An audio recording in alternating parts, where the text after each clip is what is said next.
Well, welcome to Richie's Roost in Shaco, Mississippi.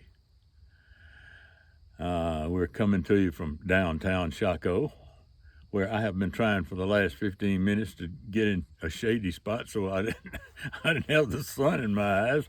But my outdoor studio is not, well, it's just not cooperating with the lighting. So we just have to do the best we can. It has been a glorious day. Look at this blue sky behind me. This is a couple of days after Thanksgiving. We had a great Thanksgiving. I hope you did. Our daughter and her whole crew came up here, which is a bunch of young'uns. And I did what I usually do on Thanksgiving morning when my wife and my daughter get together, our daughter-in-law, is that I don't stand still anywhere, because if I do on the morning of Thanksgiving, I'll either get sliced, diced, boiled, or baked. I mean, things were flying in all directions, and so I just stay out of the way until they call me to the table. Then I do my part. Well, the title of this little set to today is something I ran across not too long ago. I think you'll appreciate it. It's The Lawyer and the Bureaucrat. But before I get started on that, I saw something the other day that you people who are my age or around that can identify with. I thought it was really, really, really apropos, and so I'm gonna bring you in. It won't take but a minute, but I think you can identify with it. And if you're not here yet in these 80s, just wait. Well, this is what us 80-plus-year-olds and those yet to be have to look forward to. This is something that happened in an assisted living center, and the people who lived there had small apartments, but they all ate at a central cafeteria. Well, one of the residents one morning didn't show up for breakfast, so one of the ladies went upstairs, knocked on his door to see if everything was okay. She could hear him through the door moving around, and he said that he was just running late and that he'd be down shortly. So she went back to the dining area.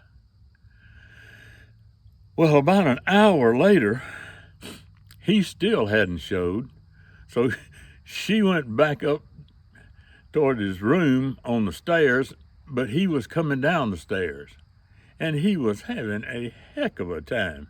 He had a death grip on the handrail, and he seemed to have trouble getting his legs to work. Well, she told him she was going to call an ambulance, but he told her no, he wasn't in any pain, and just wanted to have his breakfast. So she helped him the rest of the way down the stairs, and he ate his breakfast. Well, when he tried to return to his room, he was completely unable to get up even the first step in the stairs.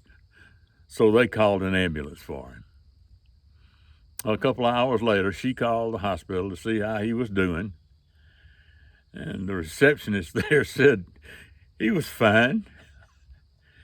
He just had both of his legs in one leg of his boxer shorts. Well, I'm sending this to my children so they don't sell the house before they have all the facts. I just thought you guys my age would be interested in that, because it does hit awful close to home these days. Well, I'll get back to what I wanted to talk about today, and that is, and I'm going to have to read part of this because I don't want to miss a word of it. But right after Katrina, there was a government rebuilding New Orleans program, and it often caused the residents to be challenged to prove home titles back hundreds of years.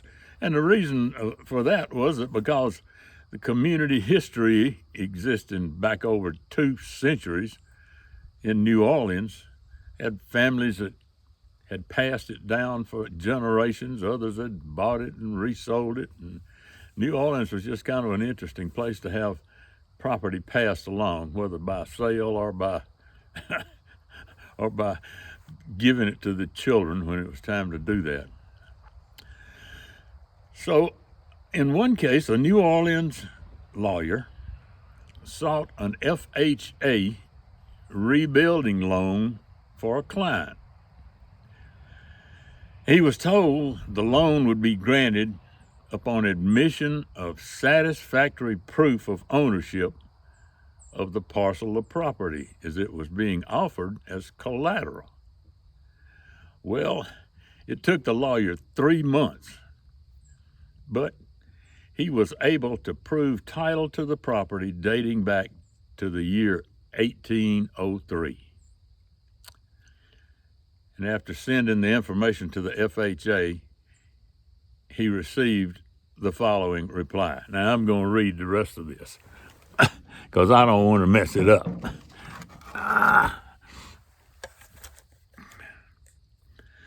This is the actual reply from the FHA.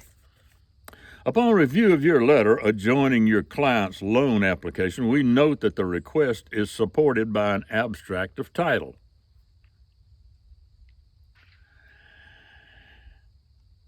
While we compliment the able manner in which you have prepared and presented the application, we must point out that you have only cleared title to the proposed collateral property back to 1803.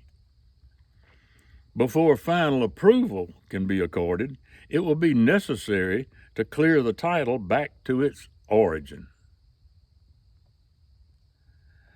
And here is the letter the lawyer gave back to the FHA.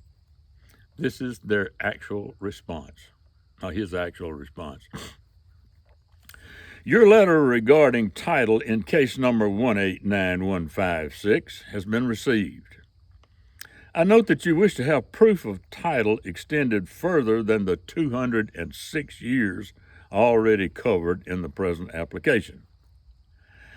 I was unaware that any educated person in this country, particularly those who worked with real property, would not know that Louisiana was purchased by the United States from France in 1803, the year of origin of title identified in our application. For edification of the uninformed FHA bureaucrats, the title to the land prior to U.S. ownership was obtained from France, which had acquired it by right of conquest from Spain. The land came into possession of Spain by a right of discovery made in the year 1492 by a sea captain named Christopher Columbus, who had been granted the privilege of seeking a new route to India by the Spanish monarch, Queen Isabella. The good Queen Isabella, being a pious woman and almost as careful about titles as the FHA, took the precaution of securing the blessing of the Pope before she sold her jewels to finance Columbus's expedition. Now the Pope, as I'm sure you may know, is the emissary of Jesus Christ, the Son of God. And God, it is commonly accepted, created this world.